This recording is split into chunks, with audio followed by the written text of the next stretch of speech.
जो मानकर जन्मजात करे लग्नस्थ केतुदोष, पंचमस्थ केतुदोष, सप्तमस्थ केतुदोष, एकादशस्थ केतुदोष कि अष्टम स्थान में केतुदोष अच्छी से माने यही छोटिया मंत्र को प्रत्येक दिन पाठ करंतु, 8 थर पाठ करंतु, शुभ फल प्राप्ति हम। मंत्रटी मन रखंतु।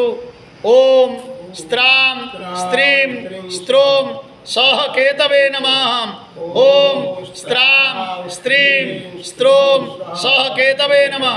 ओम स्त्रां स्त्रीं स्त्रों सह केतवे नमः। ओम स्त्रां स्त्रीं स्त्रों सह केतवे नमः। ओम स्त्रां स्त्रीं स्त्रों सह केतवे नमः। ओम स्त्रां स्त्रीं स्त्रों सह केतवे नमः।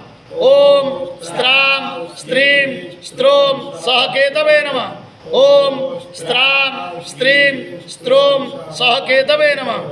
ये मंत्र को प्रत्येक दिन 8 थर पाठ करंतु, शुभ फल प्राप्ति हो।